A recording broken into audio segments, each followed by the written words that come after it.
Right.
تحياتي للكل. نوقف الموسيقى. نعمل شير سكرين. تحياتي للكل. حسن البدري معكم، ملحد طبيعي إلى آخره. نعمل شير سكرين. نرجع إلى اليوتيوب. الموسيقى كانت هذه، اسمها هابانيرا. الموسيقى اسم الأوبرا بيزيت. alright، فهذه كانت هي الموسيقى. alright. أتاني تعليق من الأخ العزيز بأنه نرد على فيديو هو لخلقيين، أين الكوميونتي. نذهب إلى التعليقات. كان فيديو لخلقيين لنرى.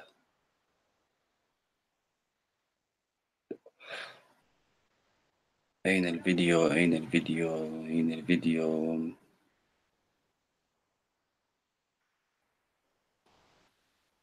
Where is the video? هذا كان الفيديو من دكتور روبرت ستيرلينغ، الصديق العزيز والأخ العزيز. فنذهب إلى الفيديو. The golden thread. It doesn't just connect all Gaia members, it connects all human beings. If we choose to embrace the common thread within us, we begin to bravely forge our own unique path. Along the way, we will need nourishment for our mind, body, and soul. This is Gaia's role, the nurturer, the guide, the great facilitator of a higher. وبمناسبة هذه الصفحة جايا يعني كلها تقريبا راجعت الدوكيومنتريات الوثائقيات الموجودة بها، وأغلبيتها صراحة سوف أقول الأغلبية بنسبة 70% إلى 80% وثائقيات بولشيت، يعني سيرو ساينس صراحة. There is a collective story that's emerging. Collective consciousness. Do you believe in evolution? أوكي. أولا هذا السؤال الذي حير الملحدين. هو أصلا لا علاقة، التطور لا علاقة له بالإلحاد. تستطيع أن تكون مؤمنا وأنت مصدق للتطور إلى آخره.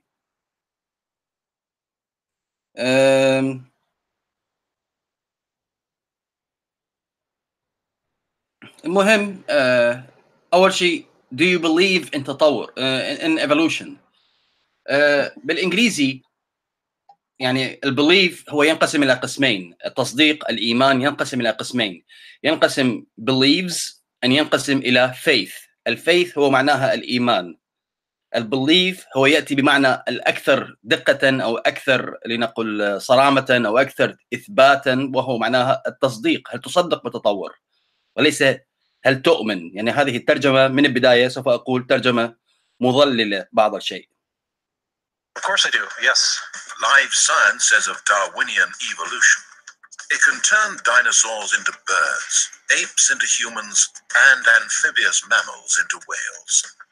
What Darwin showed in his work on evolution and natural selection is that we don't need to invoke any supernatural force or power to account for the development of life through time on Earth. The ongoing processes that are observable in today's world. You think it's a belief?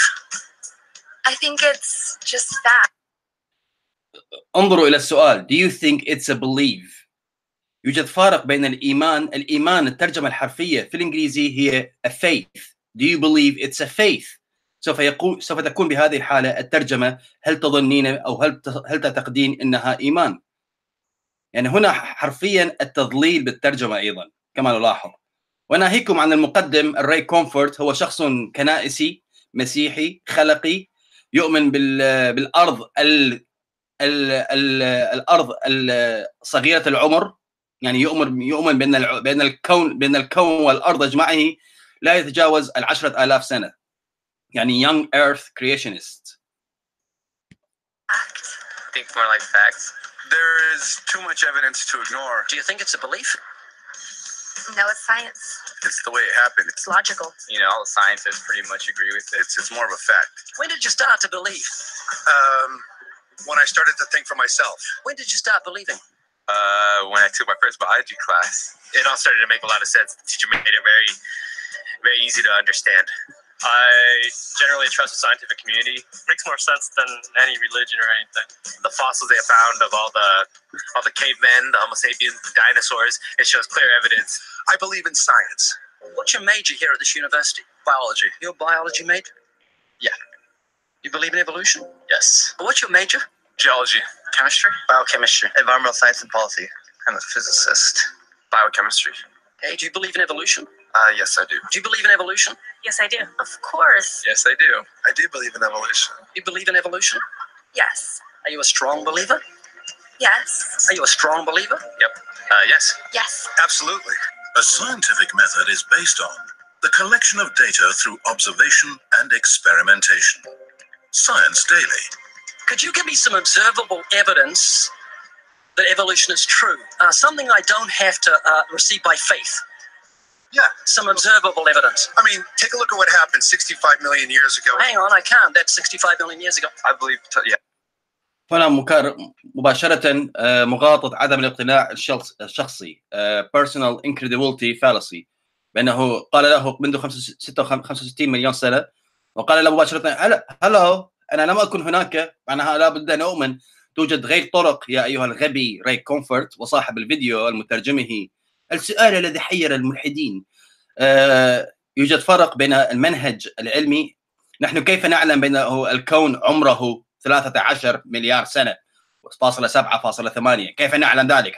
هل سوف أقول أيضا هلو أنا لم أكن هناك أيضا؟ لا، سوف نعلمها من خلال المنهج العلمي التجريبي الرصدي.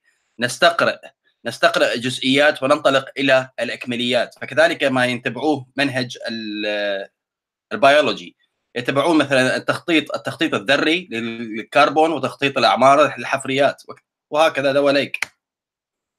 Yeah, millions of years. So that can't be observed. We can trace the evolution through the fossil record. Could you be specific? Just give me one.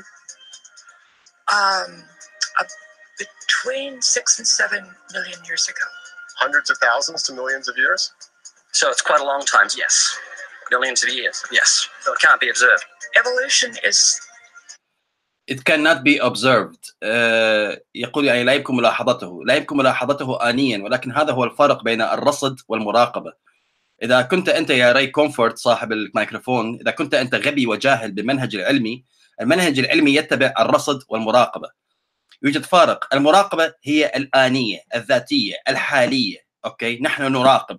أوكي، الرصد معناها أن ترصد الأمور عبر الاستقراء.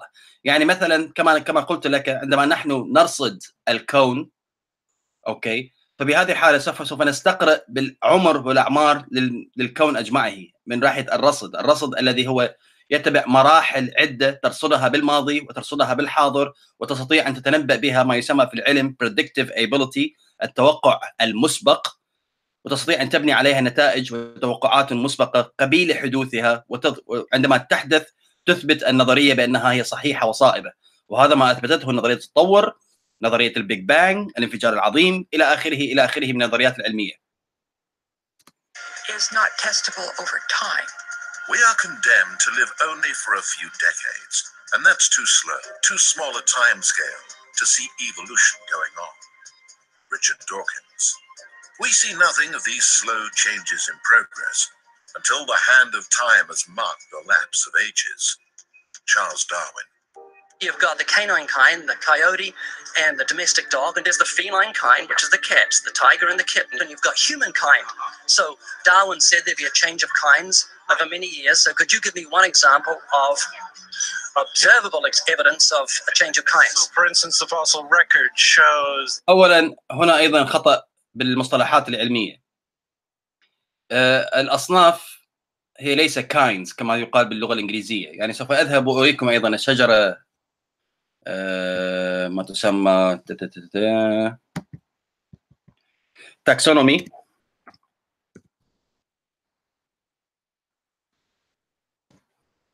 اوكي، هذه هي تاكسونومي. alright، سوف نذهب الى ويكيبيديا لكي اريكم واظهر لي كلمة kind اين هي موجودة. اين كلمة kind موجودة؟ life، domain، kingdom، film، class، order، family، genus، species. أين موجودة كلمة kind؟ الذي هو قال do you believe that a kind changed to another kind؟ أين موجودة كلمة kind؟ يعني هو السؤال من أساسه يعتبر مغالطة. فصراحة كان لابد من الذين يجاوبون عليه أن لا يقولون وترجموا الكايند إلى الأصناف. سوف نذهب إلى التاكسونومي ونحاول ترجمتها للعربية. محتمل كلمة صنف سوف تتواجد.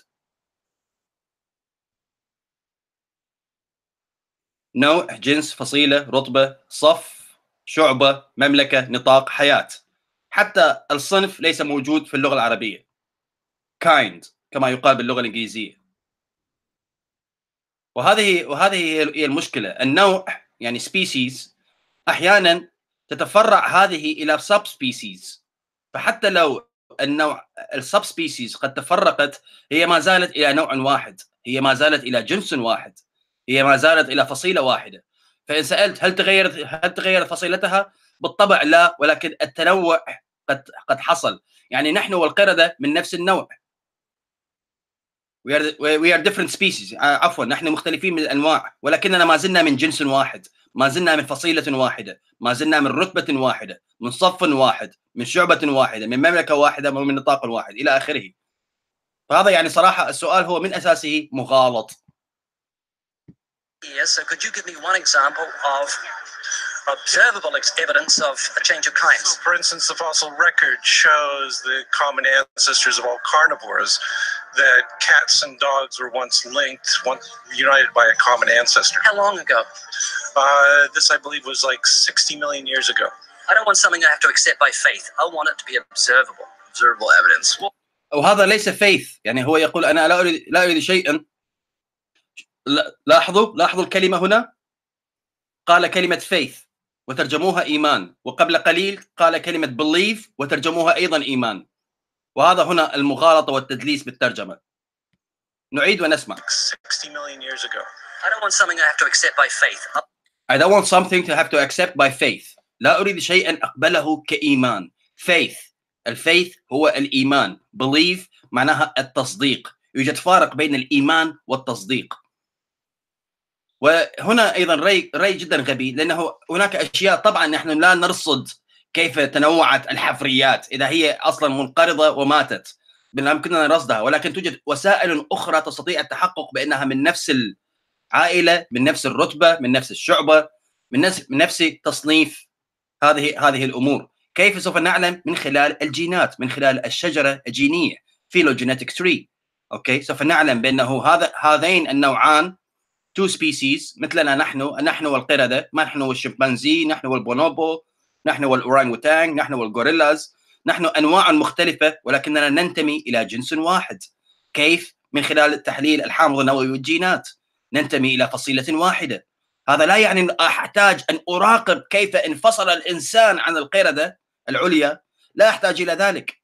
هذا ما يسمى الاستقراء العلمي، وهذا ما هو واضح بأنه يجهله الأخ راي كومفورت. I want it to be observable. Observable evidence. Well, I mean, if you're just asking me here on the street, there's not really much I can tell you in terms of observable evidence. Like, we would have to really examine existing data to draw conclusions of our own. I would have to have faith in. We would have to have some amount of faith. Can you think of any observable evidence for Darwinian evolution where he said there'd be a change of kinds? A monkey to a man, is that what you're talking about? Yeah, a change of kinds. I don't really... لاحظوا كيف يركز على كلمة kinds. لا توجد كلمة kinds بالتاكسونومي. اوكي، لا توجد. أين كلمة kind؟ أين كلمة صنف؟ أين هي موجودة؟ أين هي موجودة؟ كلمة صنف أين؟ تبدأ بالحياة، النطاق، المملكة، الشعبة، الصف، الرتبة، الفصيلة، الجنس، النوع. أين كلمة صنف؟ وهذا هو ما يحاول إقحام خلفيته الخلقية، لأنه الله خلق human kind، أوكي، خلق صنف الإنسان، فهو يحاول إقحام خلفيته الدينية الإيمانية بهذه الأمور.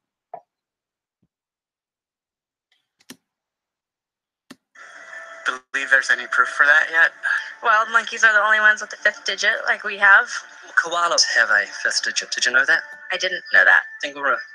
اي نعم، وحتى لو الكوالا لديهم فهم اجمعهم ينتمون الى الماماليا. اوكي، هم اجمعنا نحن والحيوانات الباقيه ننتمي الى الماماليا، ننتمي الى كائنات الثدييه. كما تلاحظ يا راي كومفورت ايها الغبي، يا جاهل نظريه التطور، كما تلاحظ هذا شيء معروف في علوم البيولوجي. Evolved from koalas? No. And I went to like Washington D.C. I saw they had a whole exhibit just on the Smithsonian. Yeah, in the Smithsonian. Oh wait, so that is just like some stuffed dummies, like standing around a fire. I know that everyone talks about the missing link for humans and whatnot. I believe that there are connections that are out there that we haven't found yet. I'm gonna trust what those experts did. Those experts came up with. I have a strong trust in evolutionary ideas based on the evidence presented. Can you think of any observable evidence for Darwinian evolution, a change of kinds? I haven't seen it myself, but I believe what the textbooks tell me about it. So you've got faith in the experts? I have faith in the experts, yeah. I guess similar to how religious people have faith that God actually exists, I have faith in the experts knowing what they're talking about. The scientific method must be observable and repeatable. So could you give me one piece of observable evidence for Darwinian evolution? Okay, I would point to, as one great example, is look at the genetics of the stickleback. What's that? So stickleback fish are a very interesting collection of species that were recently isolated after the end of the Ice Age. What do they become? They're various species of sticklebacks. They stayed as fish? Well, of course. Can you... يعني تلاحظون الغباء؟ يعني هنا يعطيه مثال على حيوان ستيكلباك فيش، وهي معناها حيوان اعتقد باللغه العربيه يسمى ابو شوكه، وهي حيوان قد انفصلت انواعه، يعني كما نحن انفصلنا عن القردة، عن الشمبانزي قبل 6 الى 9 مليون سنه سابقا، انفصلنا نوعيا، نحن اصبحنا الانسان وهم اصبحوا القردة. اوكي، كما نحن حصل هذا الانفصال. هو يعطيه مثال على الاسماك، ولكن يبقى يقول له ولكنها بقيت اسماك. يعني تلاحظون الغباء والجهل في هذا المقدم راي كومفورت. وسوف اريكم ايضا فيديو ضاحك يوضح وضحالة عقلية هذا الرجل.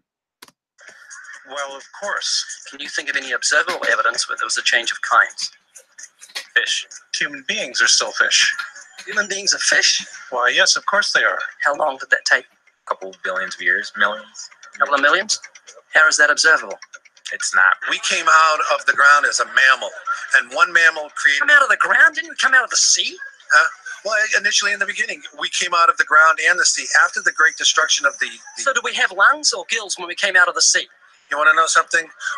Those that were in the sea, I guess, had gills, and those that were on land had lungs. But if we came out of the sea, we had gills in the sea. You want to know something? Who knows that when we came out of the sea or we evolved from mammals? So you don't know? Of course I don't know. I'm accepting that they did their science correctly. Could you give me an example of Darwinian evolution, not adaptation or speciation, but a change of kinds? These are changes of kinds. They're still fish. They're distinctly different fish. We have thousands of examples. يعني تلاحظون الغباء. فنرجع إلى الشجرة. يعني هذا النوع بالمناسبة species كما يقال باللغة الإنجليزية. أوكي، النوع قد ينفصل إلى subspecies وقد ينفصل إلى different kind of species، إلى أنواع مختلفة. نحن نعتبر الهومو سابين هذه فصيلة. أوكي، نحن نوع. أوكي، نحن نعتبر نوع خاص هومو سابين الإنسان. القردة تعتبر أيضا نوع آخر. أوكي، ولكننا نحن والقردة ننتمي إلى نفس الجنس. أوكي، وهذا الجنس أيضا ينتمي إلى نفس الفصيلة، نفس الرتبة، نفس الشعبة. نأتي إلى الإنجليش لأنه أعتقد في الإنجليش يوجد توضيح أكثر.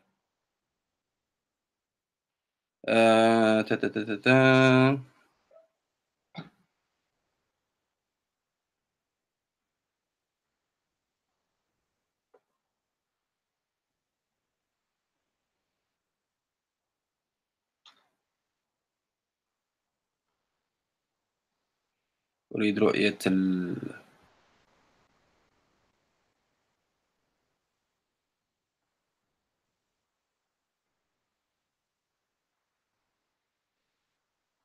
species. أين هي clades. طبعا هذه clade هذه تعتبر أكبر أكبر ضربة قاضية إلى أهل الخلقيين. لماذا؟ لأنهم لا يستطيعون إعطاء كائن دفعي واحد منه تفرعت باقي الكائنات. هم يقرون بأن الكائنات أجمعها قد تم خلقها كما هي بصورتها الكاملة. فإذا كان الخلقيين يقولون بالحقيقة ويدعون بأنه كلامهم حقيقي، فليتفضلوا يعطوا كائن واحد لا يتفرع من كائن آخر ومن هذه الشجرة ومن هذا الترتيب.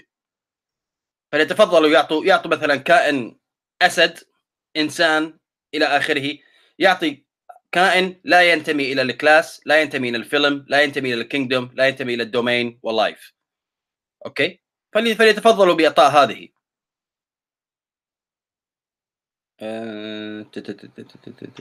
أريد رؤية ال species.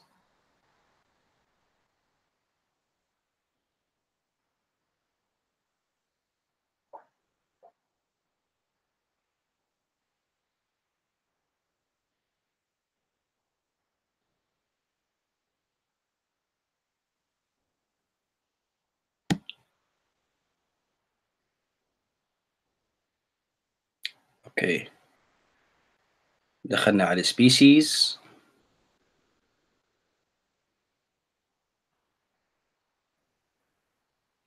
lumping and splitting.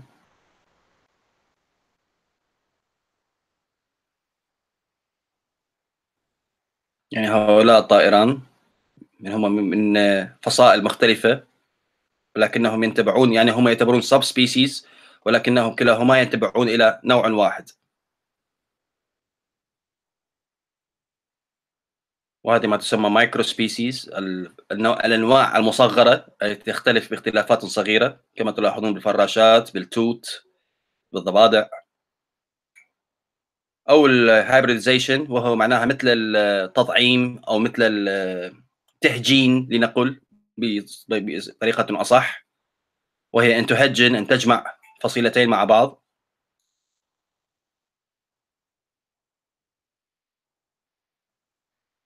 يعني إلى آخره إلى آخره. وهذه أمور مثبتة، يعني هذه فيلوجينيتك، هذه من الشجرة الجينية. لو كان فعلا أصحاب التطور يدعون، أصحاب الخلق يدعون بعدم صحة الفيلوجينيتك، فتفضلوا قدموا حفورياتكم التي لا تشارك بجيناتها وحامضها النووي أي شيء من الشجرة الجينية. كائنات خلق دفعي لم تشارك أي كائن آخر قبلها. تفضلوا، يعني لا مانع. أركيا، يوكاريوتس، بكتيريا، أركيا، يوكاريوتس. نعم، تفضلوا إلى أهل الخلق، تفضلوا أعطوا حفريات هي لا هي يوكاريوتس ولا هي بكتيريا. تفضلوا.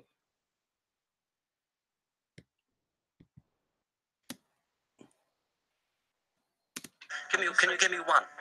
I can give you thousands. Just one. For instance, I would say look at Lenski's experiments with bacteria. Then. So what do the bacteria become? The bacteria are still bacteria, of course. That's not Darwinian evolution. That's not a change of kinds, is it? It is a change. It is a change in the genetic makeup of the bacteria, which is They're still bacteria. So what do the bacteria become? A new kind of bacteria. So it's still bacteria. There's no change of kinds. To summarize, the observable evidence that you give me for Darwinian evolution is bacteria becoming bacteria. No, it is bacteria acquiring new metabolic capabilities. You said before that there is lots of evidence for evolution. I just want one observable evidence for Darwinian evolution. No, just one. But I gave you some. You don't want. Not some. I want one. Wait, you don't want that. I want one. Yes, I do. I'm pleading with you. You asked me to tell you. You asked me to tell you when I've watched one species evolve into another. Isn't that right? No, one kind into another. There's 14 different definitions of species. So I want a change of a kind. When you're talking about kinds or change in families, you're actually talking about macroevolution. You're talking about changes on the level that separate, say, cats from dogs.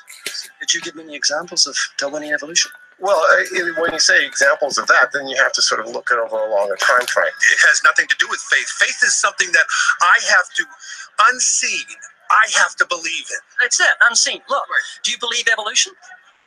Of course I do. Are you a believer in evolution? Yes, I am. When did you start to believe evolution? I started to believe evolution when I started to think out for myself. Is evolution a belief? Well, you know something. Evolution is a thought process. This is coming to terms and checking out all the alternatives, like taking a look at the religion, man-made religions. Let me ask you again: is evolution a belief? No, evolution is, well, yeah. In a word, yeah, I could say it could be a belief. When you say change of kinds, you mean the evolution of one species from another or to another? Yes, we have that in action actually in the Galapagos. Could you give me one instance? Yes, we have an example from a group of birds called Darwin's finches. You take a look at the difference between the finches on the islands that all started out. I mean, that's very, very observable. But that's not Darwinian evolution. There's been no change of kinds. What do the finches become? They become genetically new and anatomically new, recognizably different species. So they're still finches? Well, of course, they're still finches, yes. There's no change of kind. Little birds that يعني هذا هو الغباء بذاته. يعني نحن والقردة نحن نعتبر نحن الإنسان الحديث ما زلنا قردة، نعتبر من القردة العليا.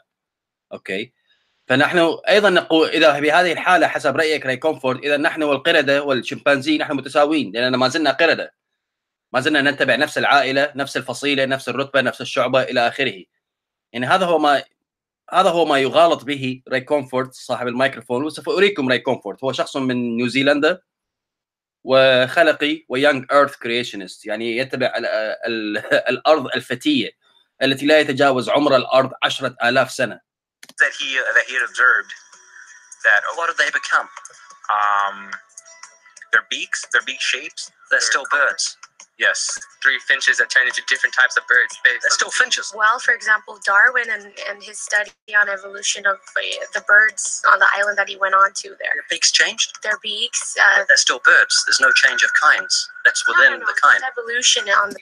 أنا صراحة لو كنت أتحاور مع راي كومفورت، أول شيء سوف أسأله what do you mean by kind؟ ماذا تقصد بالنوع؟ ماذا تقصد بالصنف؟ عرف لي الصنف الذي أنت تقصده وسوف أعطيك تنوع الأصناف. لكن للأسف هو الأشخاص لا يسألون راي كومفورت ماذا تقصد with kind، لا يسألونه، وبذلك يقعون في فخ سؤاله. The beaks. So that's called adaptation. It's not Darwinian evolution. There's no change of kinds. There's no different animal involved. I want something that shows me Darwin's belief in a change of kinds as scientific. Darwin spoke of a change of kind. Can you think of any observable evidence for Darwinian evolution with this change of kind? Change of kind. Kind.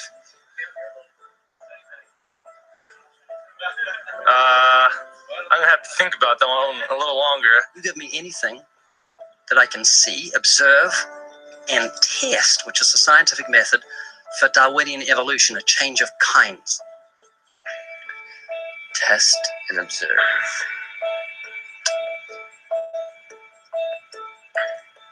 Could you give me observable evidence, which is the scientific method, for Darwinian evolution, a change of kinds? لاحظوا طريقة طرح السؤال. طريقة طرح السؤال هي أصلا يعني يوقعك يعني سؤال ملغوم صراحة. هل يمكنك أن تعطيني دليلا ملاحظا أي وفق المنهجية العلمية؟ فهو يقول له لابد أن تعطيني دليل مرصد حسب المنهج العلمي، بأنه المنهج العلمي لا يقبل بغير المرصد، وكما قلت توجد أمور هي لا ترصد. نحن لم نرصد الانفجار العظيم، ولكن نعلمه من خلال الاستقراء بالأمور التالية التي حدثت من بعده. عندما نرجع توسع الكون إلى نقطته، نقطة البداية، فسوف نعلم الزمان والمكان قد ابتدأت من نقطة ما دون أن نرصد هذه النقطة. أوكي، فهل هنا نحن نتحدث بأمور لا علمية؟ لا طبعا. هذا هو المنهج العلمي. المنهج العلمي ليس فقط الملاحظ، المنهج العلمي يتبع غير طرق أيضا. Scientific method for Darwinian evolution, a change of kinds.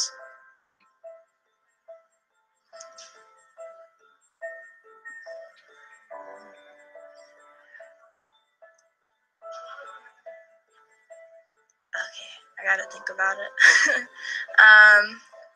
So you want the evidence of it? I would say. Hey, Bambaklat.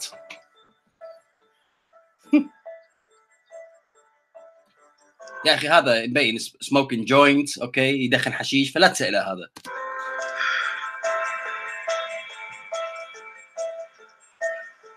I cannot, I think.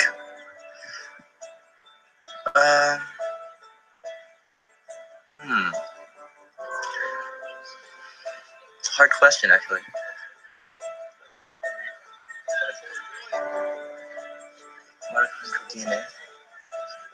وطبعا المقابلات متقطعة، لا يرون المقابلة كاملة. So, can you repeat the question again? Could you give me any observable evidence, just one, for Darwinian evolution? Let me think about that for a sec.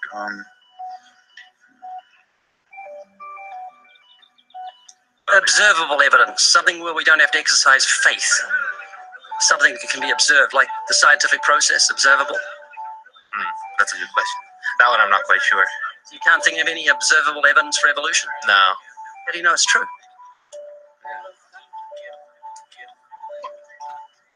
I'm not sure.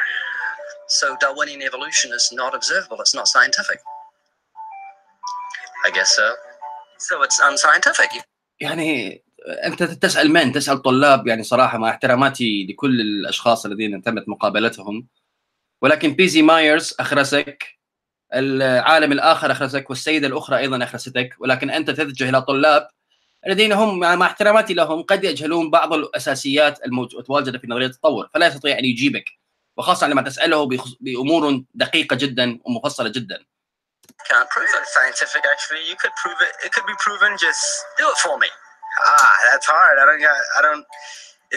That's just too broad of a. It's unobservable. That's why you need millions of years.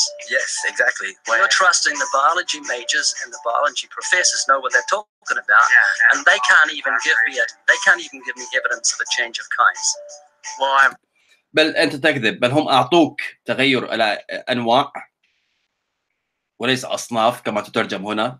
هم أعطوك أمثلة على تغير الأنواع، الأسماك، الطيور، نحن إلى آخره، ولكنك أنت لن ترضى، وهي هذه مغالطة عدم الاقتناع الشخصي. هذه مغالطة منطقية بالمناسبة، عدم الاقتناع الشخصي، أن أنت لا تقتنع وتقول ماذا معناها جوابك خطأ. هذه مغالطة منطقية تسمى personal incredulity fallacy، عدم الاقتناع الشخصي، وكأنما الأمور العلمية هي إقناع. يعني حبيبي الأمور العلمية يا إما تأخذ بها أو لا تأخذ بها وتصبح نكرة، لا يوجد بها إقناع. هي ليست فلسفة، هي ليست دين، هي ليست أحاول إقناعك بها، أحاول أن persuade you. لا يوجد persuasion في الساينس، أوكي؟ لا يوجد إقناع، يوجد تقبل أو لا تتقبل وتصبح نكرة، لا يوجد أمر بين الاثنين. Well, then there isn't one. If they don't give it, then I wouldn't say there was. I just go on what I've seen and what I've learned from class. So you believe? Yeah. You know what that's called? What? Blind faith. Blind faith. Faith is the great cop-out, the great excuse to evade the need to think and evaluate evidence. Richard Dawkins. أوكي. نأتي الآن إلى أريكم عقلية راي كومفورت.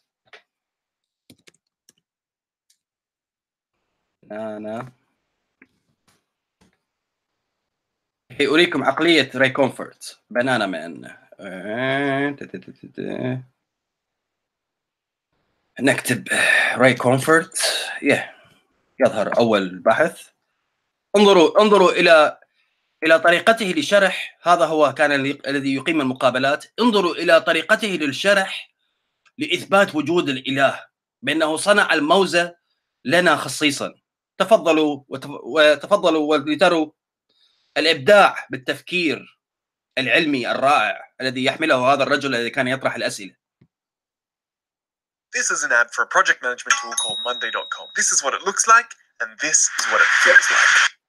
And I've since learned that when you really look at the evidence, the truth is it takes more faith to be an atheist than it does to believe in God. You've really got to ignore the facts. It's funny how we equate the word atheism with intellectual. It's the exact opposite. That's right. Look, I have an intellectually stimulating theory. It's my theory of where the soda can may have come from. Billions of years ago, there was a big bang in space. Nobody knows what caused the big bang. It just happened. From this bang issued this huge rock. On top of the rock was found a sweet, brown, bubbly substance. And over millions of years, aluminum crept up the side, formed itself in a can, then a lid, and then a tab. And then millions of years later, red paint, blue... إجابة على سؤال السيدة عائشة، نعم بيرز ماير رد عليه، رد أجاب هذا الرجل وقال له يوجد تنوع في الأسماك، يوجد تنوع في الطيور، ولكن هو يقول ولكنها بقيت طيور. يعني نحن أيضا تنوعنا عن القردة، نحن أيضا تنوعنا عن الشمبانزي. هل سأقول لكن ما زلنا نحن كائنات ثديية؟ يعني ما هذا الغباء صراحة. White paint fell from the sky and formed itself into the words 12 fluid ounces. Do not litter. You're saying, what are you doing? You're insulting my intellect. And so I am. Because we know if the can is made, there must be a maker. If it's designed, there must be a designer. To believe the soda can happened by chance is to move into an intellectual free zone. It's to have an echo when you think. It's to have brain liposuction. وهنا يقيم أيضا المقارنة الخاطئة. يقول هذه العلبة هي مصنوعة والكون موجود، إذن الكون لابد أن يكون مصنوعا. وهذه مغالطة يتبعها دائما المؤمنين، وهم يغالطون ولا يفرقون بين الخلق والتكون والصناعة. لا يفهمون الفروقات بين هذه المفاهيم. الخلق معناها من العدم، تخلق من العدم. الإيجاد من العدم، والعدم هنا معناها العدم المحض، يعني لا شيء مطلق تماما وأنت توجده. هذا هو الخلق. الصناعة هي أن تأتي بمواد أولية مثل الألمنيوم، الحديد، الستيل إلى آخره، وتصنع، تستخدم هذه المواد لكي تصنع العلبة. فهل الصناعة تطابق الخلق هنا؟ لا طبعا. التكون كما هو بكوننا طبيعتنا هي تتبع قوانين الطبيعة، قوانين الفيزياء والكيمياء والأحياء وإلى آخره. تتبع هذه القوانين وتتكون تلقائيا بدون موجه أو مؤشر إلى آخره. فلا يمكننا الخلط بين هذه المفاهيم. يعني هذا ما يتبعه المؤمنون، وهم يخلطون بين مفهوم التصنيع مع مفهوم الخلق. يخلطون بين مفهوم التكاثر الحيوي. نحن الإنسان نتكاثر حيويا من حيوان منوي حي من الأب يتحد مع بويضة حية من الأم تكون جنين. حياة تكون حياة، تكاثر حيوي. ويأتي المؤمن ويقول لك أنت مخلوق، الله خلقك. أين الخلق حبيبي؟ أين الخلق؟ إذا أنا من حيوان منوي حي من أبي اتحد مع بويضة حية من أمي وكونوا جنين حي، أين الخلق هنا؟ لا يوجد أي خلق. انظروا إلى الحجة الكبرى التي يفحمنا بها هذا الغبي المعتوه صاحب الفيديو للتطور. انظروا إلى هذه الحجة. Behold the atheist's nightmare. Now, if you study a well-made banana, you'll find on the far side there are 3 ridges. On the close side, 2 ridges. If you get your hand ready to grip a banana, you'll find on the far side there are 3 grooves. On the close side, 2 grooves. The banana and the hand are perfectly made one for the other. You'll find the maker of the banana, Almighty God, has made it with a non-slip surface. It has outward indicators of inward contents: green, too early; yellow, just right; black, too late. Now, if you go to the top of the banana, you'll find, as with the soda can makers, they placed a tab at the top. So God has placed a tab at the top. When you pull the tab, the contents don't squirt in your face. You'll find the wrapper, which is biodegradable, has perforations. Notice how gracefully it sits over the human hand. Notice it has a point at the top for ease of entry. It's just the right shape for the human mouth. It's chewy, easy to digest, and it's even curved toward the face to make the whole process so much easier. Seriously, Kurt, the whole of creation testifies to the genius of God's creative hand. It absolutely does. You think of the human eye. It has 40,000 nerve endings, and you'll find, as with the soda can makers. يقول هنا توجد زوايا في هذه الموزة. يعني صراحة أمر مضحك هذا. هنا توجد زوايا، وهنا توجد 3 زوايا، وفي الجهة الأخرى توجد زاويتان. Placed a tab at the top. So God has placed a tab at the top. When you pull the tab, the contents don't squirt in your face. والله خلق هذه العصا لكي تمسكها وتفتحها بهذه الطريقة خصيصا للإنسان. You'll find the wrapper, which is biodegradable, has perforations. ويقول أيضا الغطاء لهذه الموزة هو biodegradable، يعني مواد عضوية قابلة للتفسخ، والله خلقها بهذه الطريقة. Notice how gracefully it sits over the human hand. وانظر كيف هي تجلس بطريقة مثالية في يد الإنسان. Notice it has a point at the top for ease of entry. It's just the right shape for the human mouth. وانظر إلى الرأس المدبب، إلى الرأس الرفيع المدبب المخصص إلى فم الإنسان لكي يدخل بسهولة في فم الإنسان. لكي يدخل بسهولة في فم الإنسان. Chewy, easy to digest. وهي سهلة للمضغ، وهي قابلة للهضم داخل المعدة. And it's even curved toward the face to make the whole process so much easier. وهي أيضا منحنية باتجاه الوجه للإنسان لكي تجعل قابلية الأكل أسهل. Seriously, Kurt, the whole of creation testifies to the genius of God. صراحة أصلا كل الخلق حوالينا هو يعتبر شاهد لعظمة الخالق. هذا هو راي كومفورت صاحب الأسئلة التعبانة الغبية لفيديو التطور يا أخوان وأخوات. أوكي، لأريكم عقلية هذا الرجل الذي يعتقد البنانة هي دليل على وجود الله. يعني صراحة لا تعليق، صراحة لا تعليق، لن أعلق أكثر من ذلك. For real man, for real. For real. Oh boy. يعني صراحة لا تعليق. كما ترون هذه الموزة بها زوايا، والزوايا تدخل بإحكام في اليد. الله خلقها لكي تكون السبابة مع الإبهام لكي تحكم مسكة البنانة. انظروا إلى القشرة، عندما تقشرها تغطي يدك بمثالية وأناقة. وانظر الفتحة هي مدببة تتجه للفم. وهذا أيضا دليل على إبداع الخلق، بأن الله أبدع الموزة لكي تدخل الفم. وتريدون أن تقنعوني هذا الرجل الجاهل قد فند ودحض نظرية التطور، ويطرح أيضا مصطلحات هي أصلا لا علمية. kind. ما معنى kind باللغة الإنجليزية؟ ما معنى kind من الناحية العلمية التطورية؟ كما أريتكم الشجرة، النظام التاكسونومي لنظام الحياة لا يوجد به أصلا كلمة kind، يوجد كلمة species. وهو يحتاج على العلماء الذين يعطون له أمثلة بأنه السبيسيشن قد تنوعت. سوف أشارك لكم، لأنه بعض المؤمنين يحتجون بأنه لا يوجد تنوع. سوف أذهب إلى جوجل وأكتب بحث جدا بسيط. أوكي، بحث جدا بسيط. papers يعني أوراق علمية، أبحاث علمية for speciation. papers for speciation, free speciation essays and papers. تفضلوا. أوراق وأبحاث علمية على التنوع، حرفيا التنوع. هذا موقع محترم NCBI PNAS. أوكي، وتوجد أوراق علمية بكثرة على التنوع واختلاف الأنواع وإلى آخره. يعني هذه أمور مثبتة، هذه أمور علمية. يعني هنا لا يوجد هنا تلاعب بالألفاظ وإلى آخره مثل ما يفعلها راي كومفورت ويقول ولكنها بقيت نفس الكايند. أنا سوف أسأله، لو سألني راي كومفورت هذا السؤال، هل لديك دليل وإثبات على التنوع، على اختلاف الأصناف؟ سوف أسأله ماذا تقصد بالصنف حبيبي؟ ماذا تقصد بالصنف؟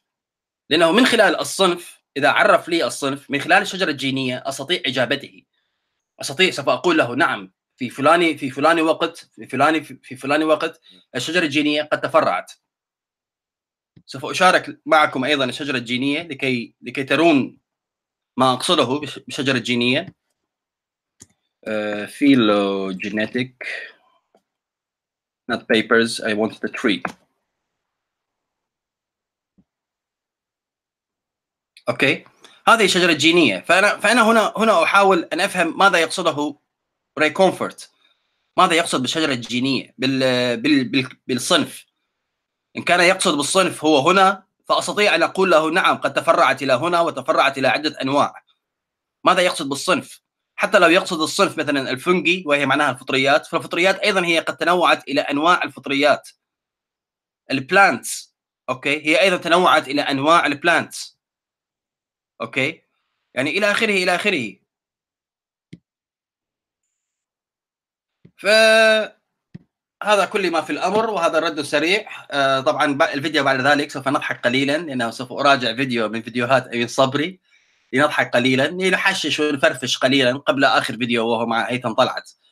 ولكن إلى هنا أعزائي، استودعكم بالخير. أعمل فنجان قهوة على السريع وأرجع لنكمل مع العلامة أمين صبري. أوكي، بتاع السجادة تكون مفتوحة بعد كده بعد كده بتلمها. كلمة انتهى، استودعكم بالخير، لكم كل الحب والاحترام والتقدير. قبلاتي لكم.